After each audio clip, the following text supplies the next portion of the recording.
Hello guys, welcome to Soni online classes. आज इस video में हम डिस्कस करेंगे जजमानी सिस्टम के बारे में। यानी जजमानी जो व्यवस्था है वो क्या होता है। जजमानी व्यवस्था जाति व्यवस्था का एक अभिन्न अंग होता है, एक इम्पॉर्टेंट रोल प्ले करता है। जजमानी व्यवस्था सामाजिक व्यवस्था के साथ साथ एक आर्थिक व्यवस्था भी है। ये एक सामाजिक व्यवस्था है क्योंकि इस व्यवस्था के माध्यम से विभिन्न जातियों के बीच पारस्परिक संबंध बना रहता है। साथ ही साथ जजमानी व्यवस्था एक आर्थिक व्यवस्था भी, क्योंकि इस व्यवस्था के द्वारा विभिन्न पेशा में लगी जातियों के बीच पारस्परिक आर्थिक संबंध बना रहता है। इस प्रकार जजमान व्यवस्था सदियों से भारतीय समाज को रोजगार उपलब्ध कराने का काम करती आई है। आरंभ में जजमान शब्द का जो प्रयोग है ब्राह्मण पुरोहितों द्वारा उन जाति के लोगों के लिए किया गया था जो खेती बाड़ी, शासन और दस्तकारी जैसे कर्म यानी काम में लगे हुए होते थे। ब्राह्मण धार्मिक विशेषज्ञ होने के नाते गांव में घूम घूम कर जजमान की सेवा किया करते थे। इस प्रकार प्रत्येक ब्राह्मण परिवार के पास जजमानी का ग्राम हुआ करता था। उन ग्रामों में यानी गांव में जजमान परिवारों के यहाँ से पुरोहित को खाद्य सामग्री, वस्त्र, आभूषण, सब्जी आदि वस्तुएं प्राप्त होती रहती थी। आरंभ में जजमानी व्यवस्था के अंतर्गत केवल कृषि कर्म, शासन, पशुपालन एवं दस्तकारी में लगी जातियों के यहाँ पुजारी अपनी सेवा प्रदान करते थे। धार्मिक तथा सामाजिक अनुष्ठान के अवसर पर केवल पुरोहित की सेवा की ही जरूरत नहीं पड़ती थी, बल्कि पुरोहित के सहयोगी नाई, कुम्हार, बढ़ई, लोहार, माली, पनेरी आदि की सेवा भी अनिवार्य होता था। इन जातियों की सेवा आवश्यकता को ध्यान में रखते हुए इन जातियों को भी जजमानी व्यवस्था के अंतर्गत शामिल किया गया। जजमानी व्यवस्था में काम करने वाले इन जातियों को एक विशेष शब्द पवनिया द्वारा पुकारा जाता है। पुजारी के साथ साथ पवनिया भी जिनके घरों में अपनी अपनी सेवा प्रदान करते हैं उन्हें जजमान शब्द द्वारा पुकारते हैं। इस प्रकार पुरोहित, पवनिया तथा जजमान जजमान व्यवस्था के तीन अंग हैं, यानी 3 इम्पॉर्टेंट उसके पार्ट हैं।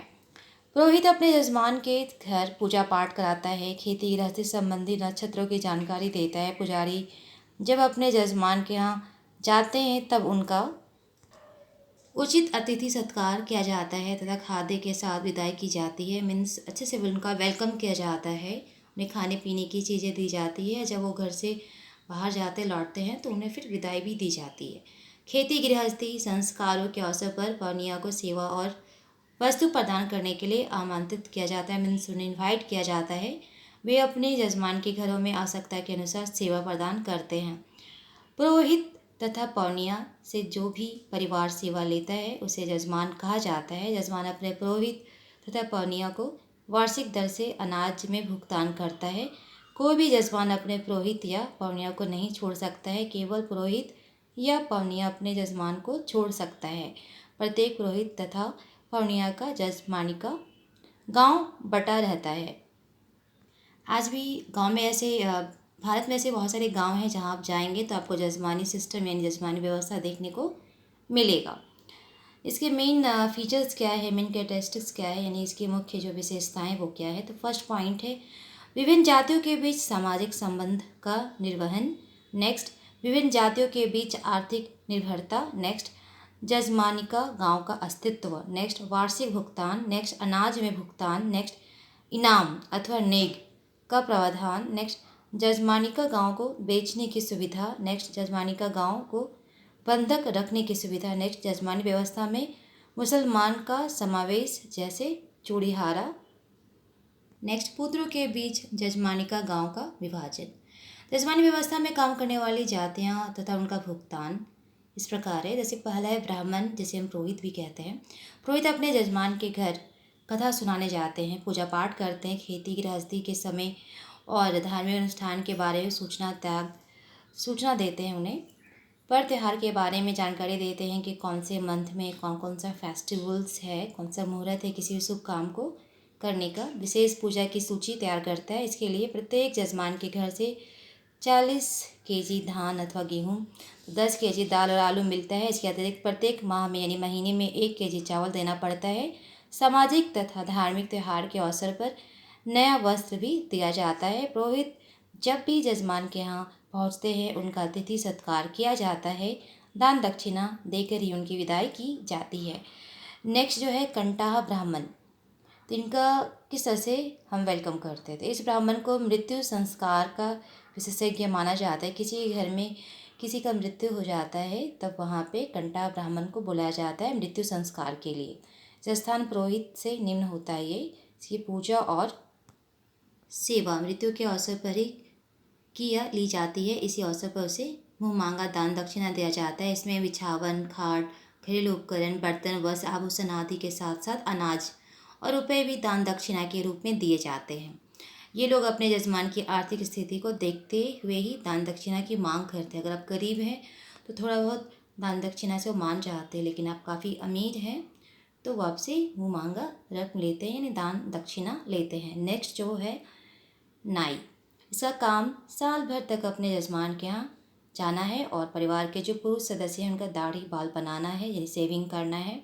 साथ ही साथ संस्कार के अवसर पर जजमान की ओर से गांव और पड़ोस वाले रिश्तेदारों को उन्हें निमंत्रण देने का काम होता है। नाई की पत्नी महिला होती है जो सदस्यों का नाखून समय समय पर काट कर साफ करती है। इसके लिए नाई और उसकी पत्नी को प्रत्येक सदस्य की दर से साल में 10 केजी चावल और 5 केजी दाल आलू मिलता है। साथ ही साथ कटने के अंतिम दिन इसे एक बोझा धान या गेहूं का दिया जाता है। संस्कार के अवसर पर नाई को अनाज, वस्त्र, आभूषण तथा मुद्रा इनाम के रूप में दिए जाते हैं।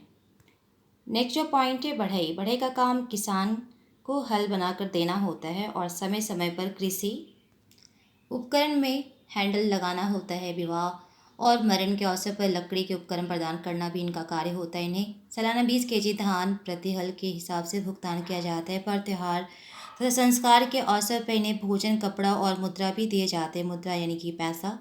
नेक्स्ट जो है पॉइंट कुम्हार, कुम्हार का काम है गृहस्थ के घर मिट्टी के उपकरण की आपूर्ति करना। इसके लिए इसे प्रत्येक घर में से 10 केजी धान मिलता है। साथ ही साथ मिट्टी के बर्तन का दाम भी दिया जाता है। नेक्स्ट पॉइंट है माली, माली पर त्योहारों एवं संस्कारों में फूल माला की आपूर्ति करता है। इसके लिए इसे साल में 10 केजी धान प्रत्येक घर से मिलता है। साथ ही साथ संस्कार के अवसर पर इनाम दिया जाता है। नेक्स्ट है पनेरी, पनेरी पर त्योहार तथा संस्कार के अवसर पर पान की आपूर्ति करता है। इसके लिए उस अवसर पर इन्हें इनाम दिया जाता है। साल में प्रत्येक घर से 10 केजी धान इन्हें दिया जाता है। नेक्स्ट पॉइंट है धोबी, इस जाति के लोग अपने जजमान के यहाँ छूत का कपड़ा धोते। एग्जाम्पल के तौर पे घर में अगर बच्चे का जन्म हुआ है तो माता के कपड़े को धोबी के यहाँ भेज दिया जाता है। नेक्स्ट है मृत्यु होने पर 10 दिनों तक अवधि बीत जाने के बाद घर के वस्त्रों को धोने के लिए धोबी के यहाँ भेजा जाता है। इस कार्य के लिए साल में एक धोबी को 20 केजी धान और कपड़ा की धुलाई दी जाती है और पर त्यौहार पर उसे भोजन, नया वस्त्र भी दिया जाता है। नेक्स्ट है डोम, ये लोग अपने जजमान के यहाँ बांस निर्मित विभिन्न प्रकार की टोकरियों की आपूर्ति करते हैं। शादी, पर्व, दुरागमन, विदाई, मृत्यु, श्राद्ध के अवसर पर विभिन्न प्रकार की टोकरी की आवश्यकता पड़ती है। जजमान के यहाँ टोकरी की आपूर्ति करने के बदले में डोम को प्रत्येक घर से 10 केजी चावल और टोकरी के दाम दिए जाते हैं। नेक्स्ट है कहार, जजमानी व्यवस्था में कहार जाति के लोग जजमान के यहाँ शादी, भोज, श्राद्ध, भोजन आदि के अवसर पर पानी भरने का काम करते हैं। साथ ही साथ उस अवसर पर जजमान के घरों की सफाई भी करते हैं। कहार की पत्नी कहारिन लड़की के जब विदाई होती है तो उस समय कुल्ली कराती है उसे। नेक्स्ट है कोयरी, जजमानी व्यवस्था के अंतर्गत कोयरी जाति के लोग विवाह के अवसर पर हल्दी सब्जी की आपूर्ति करते हैं। इस कार्य के लिए उन्हें साल में 10 केजी चावल और हल्दी सब्जी के दाम दिए जाते हैं। साथ ही इनाम के रूप में वस्त्र, मुद्रा और खाद्य सामग्री उन्हें दिया जाता है। नेक्स्ट पॉइंट है कांदू, इस जाति के लोग जजमानी व्यवस्था के अंतर्गत अपने जजमानों के घर से अनाज ले जाकर सत्तू और भुंजा के लिए भूंजते हैं। विवाह के अवसर पर तथा त्यौहार के अवसर पर लावा भूंजते हैं। इस कार्य के लिए उन्हें सालाना प्रत्येक जजमान के घर से 10 केजी चावल मिलता है। पर त्योहारों पर खाद्य सामग्री एवं मुद्रा भी इन्हें दी जाती है। नेक्स्ट पॉइंट है हलवाई, हलवाई जाति के लोग भोज के अवसर पर अपने जजमान के यहाँ उनके घर में मिठाई पूरी बनाते हैं। इसके लिए उन्हें सालाना 10 केजी चावल प्रत्येक घर से उन्हें मिलता है।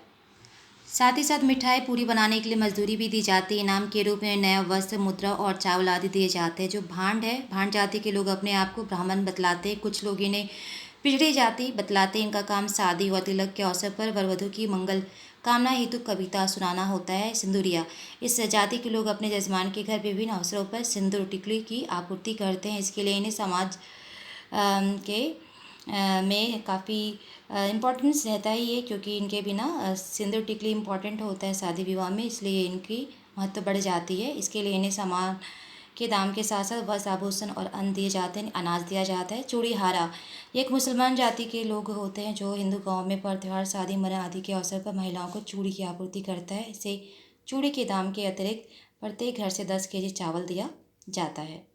नेक्स्ट है धुनिया, यह भी एक प्रकार के मुसलमान जाति है जो अपने जजमान के यहाँ जाते हैं और उनके घर में शादी विवाह के अवसर पर रजाई और गद्दा बनाने काम करते हैं। दुनिया आवश्यकता अनुसार रजाई, तोशक, तकिया का निर्माण कर देता है। इस कार्य के लिए सामान के दाम और मजदूरी के अतिरिक्त प्रत्येक घर से 10 केजी चावल उन्हें मिल जाता है।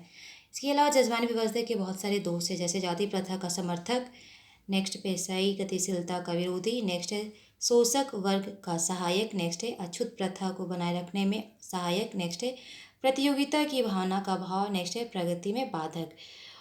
दोष के अलावा जजमानी व्यवस्था के गुण भी है, यानी मेरिट्स भी है। पहला पॉइंट है सभी जातियों के लिए रोजगार की व्यवस्था, नेक्स्ट विभिन्न जातियों के बीच सामाजिक निर्भरता, नेक्स्ट विभिन्न जातियों के बीच आर्थिक निर्भरता, नेक्स्ट सभी जातियों का प्रक्रियात्मक महत्व, नेक्स्ट है वर्ग संघर्ष का अभाव। जजमानी प्रथा में काफ़ी परिवर्तन भी हुए हैं, जैसे है जाति गतिशीलता में वृद्धि, नेक्स्ट है पेशाई गतिशीलता में वृद्धि, नेक्स्ट सामाजिक संबंध में तनाव, नेक्स्ट है वर्ग संघर्ष की उत्पत्ति। तो गाइज ये जजमानी सिस्टम यानी कि जजमानी व्यवस्था थी। फिर मिलते हैं नई वीडियो में नई टॉपिक के साथ। जय हिंद।